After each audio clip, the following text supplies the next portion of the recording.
పరీక్షా పత్రాల లీకేజీలు అరికట్టే దిశగా కేంద్రం కఠిన చట్టం తెచ్చేందుకు సిద్ధమవుతుంది.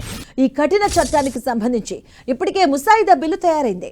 ఈ బిల్లుకు ఇవాళ కేంద్ర కేబినెట్ సమావేశంలో గ్రీన్ సిగ్నల్ లభించే అవకాశం ఉంది.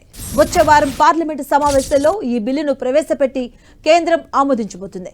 విద్యార్థులపై కేసులు ఎత్తివేయడం, నీట్ పేపర్ లీకేజీతో మరణించిన విద్యార్థుల కుటుంబాలకు ఎక్స్ గ్రేషియా చెల్లించే అంశాన్ని కేంద్ర ప్రభుత్వం పరిశీలిస్తుంది.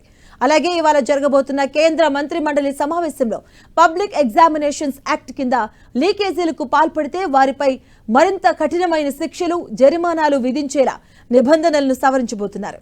ఇందులో భాగంగానే ఢిల్లీ హైకోర్టు లీకేజీ కేసుల విచారణ కోసం ప్రత్యేక న్యాయమూర్తిగా అను గ్రోవర్ బాలిగాను నియమిస్తూ నోటిఫికేషన్ కూడా విడుదలైంది. యాంటీ చీటింగ్ చట్టం కింద నమోదయ్యే కేసులను ఫాస్ట్ ట్రాక్ కోర్టుల ద్వారా రోజువారీ ప్రతిపాదన విచారించి వేగంగా తీర్పులు వెలువరించేలా ప్రణాళిక సిద్ధం చేశారు. ఇక దేశాన్ని కుదిపేస్తున్న నీట్ పరీక్ష అవకతవకలు, పేపర్ లీకేజీలపై కేంద్ర ప్రభుత్వం, న్యాయ వ్యవస్థ కఠిన చర్యలకు ఉపక్రమించాయి.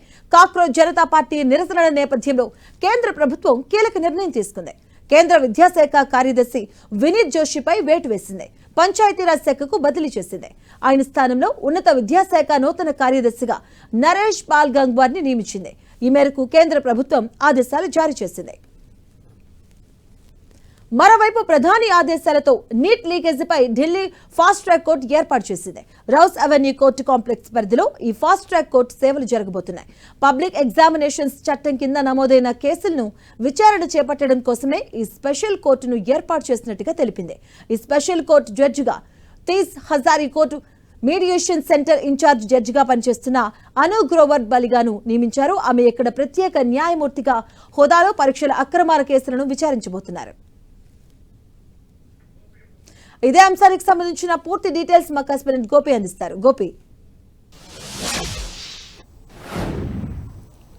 మదవి, నీట్ పరీక్షా పత్రాల లీకేజీ తర్వాత జరుగుతున్న పరిణామాలపైన కూడా మొదటిసారి ప్రధాని నిన్న రాత్రి ఒక వీడియో సందేశాన్ని విడుదల చేశారు. దాంతోపాటు ఈరోజు చాలా కీలకమైన అంశం పరిగణంగా తీసుకోవచ్చు మనము. ఎందుకంటే విద్యా వ్యవస్థలో సంపూర్ణ మార్పు జరగాలంటూ కూడా జంతర్ మంతర్ వద్ద ఏదైతే సీజేపీ ఆధ్వర్యంలో నిరసన కొనసాగిస్తున్న విద్యార్థుల కోరికలు తీరే దిశగా ప్రస్తుతం కేంద్రం అడుగులు వేస్తుంది. దానికి సంబంధించి కూడా ఈరోజు ఒక ముసాయిదా బిల్లుని ఈరోజు క్యాబినెట్లో ప్రవేశపెట్టిన వచ్చే వారం ఆ బిల్లును పార్లమెంట్లో ప్రవేశపెట్టి ఆమోదింపజేసుకునేందుకు కేంద్రం వ్యూహాన్ని రచించింది. ఇకపైన ప్రశ్నపత్రాల లీకేజీని చేయాలి అనుకుంటే భయపడే విధంగా ఆ చట్టం ఉండబోతుందనేది కూడా కొంత సమాచారం అయితే అందుతుంది. దాంతోపాటు భారీ జరిమానా, ఎవరైతే నీటు ప్రశ్నపత్రాలతో పాటు ఇతర ఎగ్జామ్ పేపర్స్ లీకేజ్కి సంబంధించిన అంశంలో ఎవరైనా తప్పు చేస్తే కనుక వారిపైన భారీ జరిమానా కూడా విధించేందుకు చట్టంలో సవరణ అయితే చేయబోతున్నారు.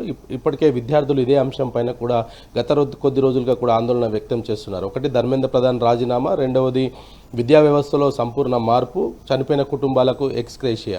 అయితే విద్యాశాఖలోని కార్యదర్శులను, ఇతర శాఖల కార్యదర్శులను కూడా మారుస్తూ అర్ధరాత్రి ఉత్తర్వులు కూడా జారీ చేయడం జరిగింది. మరి విద్యాశాఖకు పూర్తిగా సంపూర్ణంగా ప్రక్షాళన జరిపే దిశగానే కేంద్రం చర్యలు తీసుకుంటుంది అన్న సందేశాన్ని విద్యార్థులకైతే మోదీ నిన్న రాత్రి తన వీడియో సందేశం ద్వారా తెలియపరచడం జరిగింది. మరి ప్రస్తుతం ఇటు మోదీ వీడియో సందేశం తర్వాత ఈరోజు కేంద్ర కేబినెట్ సమావేశంలో ఇదే అంశం పైన కూడా ప్రధానంగా చర్చించబోతున్నారు. ఇక చనిపోయిన కుటుంబాలు 21 మంది నీట్ ప్రశ్నపత్రాల లీకేజీలో తర్వాత చనిపోయిన 21 మంది కుటుంబాలకు సంబంధించిన ఎక్స్గ్రేషియా ప్రధానంగా విద్యార్థులు డిమాండ్ చేస్తున్న నేపథ్యంలో దానికి సంబంధించిన అంశం పైన కూడా ఈరోజు కేబినెట్లో ప్రధానంగా చర్చించనున్నారు. ఒకవైపు నీట్ ప్రశ్నపత్రాల లీకేజీతో పాటు విద్యా వ్యవస్థలో సంపూర్ణమైన మార్పును తీసుకొచ్చే దిశగా కేంద్రం అయితే అడుగులు వేస్తుంది.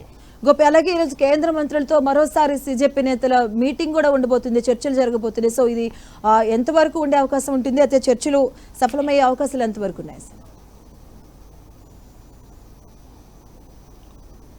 నీటు ప్రశ్నపత్రాలకు సంబంధించిన అంశంలో సీజేపీ చేస్తున్న ఆందోళనలో మరోసారి కేంద్రం చర్చలకైతే ఆహ్వానించడం జరిగింది. సీజేపీ నాయకులను మరోసారి చర్చించేందుకు రావాల్సిందిగా కూడా కోరడం జరిగింది. ఇప్పటికే సోనం వాంగ్చుక్ దీక్ష విరమించిన నేపథ్యంలో మరి ఈరోజు సీజేపీ నేతలతోటి ఏ విధంగా కేంద్ర పెద్దలు మాట్లాడబోతున్నారు, వారి డిమాండ్స్కి సంబంధించిన అంశంలో ఎటువంటి క్లారిటీ ఇవ్వబోతున్నారు అన్న దానిపైన కూడా కొంత ఈరోజు క్లారిటీ వచ్చే అవకాశాలు కనపడుతున్నాయి. గత కొద్ది రోజులుగా కూడా ఏదైతే 20వ తేదీన చలో సంసద్ కార్యక్రమ నిర్వహణ తర్వాత హింసాత్మకమైన ఘటనలు ప్రతిరోజు కూడా ఢిల్లీలో చోటు చేసుకుంటున్నాయి. మరి ఆ నేపథ్యంలోనే ప్రస్తుతం ఇటు అధికారులు కూడా కొంత ఆచితూచి వ్యవహరించాలనేది కూడా ఇప్పటికే కేంద్రం కొన్ని కీలక సూచనలు కూడా చేసింది. విద్యార్థుల ముసుగులో వచ్చే వారిని గుర్తించేందుకు అక్కడ ఫేస్ రికగ్నైజేషన్ సిస్టమ్ని కూడా ప్రస్తుతం పోలీసులు ఏర్పాటు చేశారు. సంఘ విద్రోహ శక్తులు కావచ్చు లేదా ఇతర కేసులలో రికార్డ్ అయిన వారికి సంబంధించిన ఫేసులను అక్కడ రికగ్నైజ్ చేస్తూ ఉన్నారు. ప్రతి ఒక్కరు లోపలికి వచ్చే వారందరికీ సంబంధించిన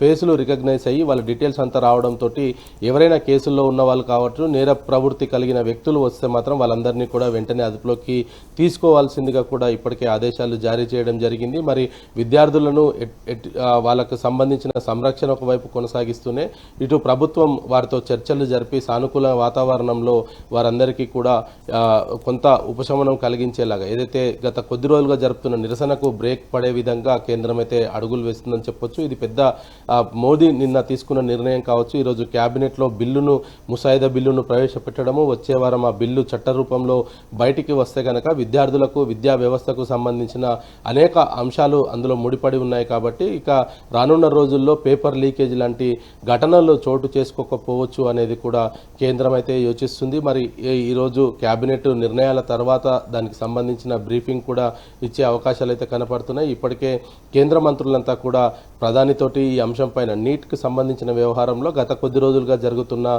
గందరగోళ వాతావరణము, ప్రతిపక్ష పార్టీలు ఏదైతే రాజీనామా డిమాండ్ చేస్తూ చర్చ జరపాలంటూ కూడా పట్టుబడుతున్న నేపథ్యంలో మరి ఆ చర్చకు సిద్ధమై అనే సంకేతాలు ఇప్పటికే కేంద్రం విపక్ష పార్టీలకు నిన్న చెప్పినప్పటికీ విపక్ష పార్టీలు కేవలం రాజీనామా చేసిన తర్వాతే ఏదైతే కేంద్ర విద్యాశాఖ మంత్రిని బర్తరాఫ్ అన్న చేయండి లేదా రాజీనామా చేయించండి అంటూ కూడా పట్టుబడుతున్న నేపథ్యంలో మరి ఈరోజు సభ ఏ విధంగా సాగబోతుంది, లోక్సభ గత కొద్ది రోజులుగా ప్రారంభమైనప్పటి నుంచి అంటే ఈరోజు 5వ రోజు, గత 4 రోజులుగా కూడా ఒక గంట సేపు కూడా ఇటు ఉభయ సభలు బిజినెస్ అనేది జరగలేదు. ఎటువంటి చర్చ జరగకుండానే వాయిదాల మీద వాయిదాలు పడుతూ ఉన్న పరిస్థితి చూస్తూ వచ్చాం. మరి ఈ నేపథ్యంలో ఈరోజు పార్లమెంటు సమావేశాలు ఏ విధంగా ఉండబోతున్నాయి అనే దానిపైన కూడా కొంత ఆసక్తి రేగింది. నిన్న రాహుల్ గాంధీ నివాసంలో ఇండియా కూటమి నేతలంతా కూడా జరిపిన చర్చల అనంతరం వాళ్ళంతా కూడా 30 జనవరి మార్గుకు వెళ్ళి మహాత్మా గాంధీకి నివాళులర్పించి క్యాండిల్ ర్యాలీ కూడా నిర్వహించడం జరిగింది. మరి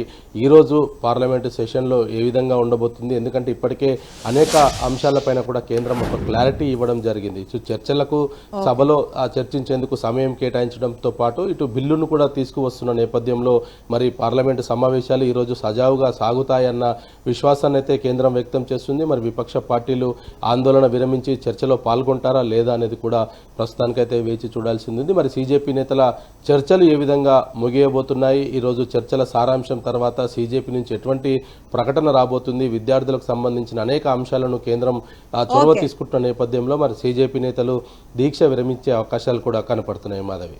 థ్యాంక్ యూ గోపి.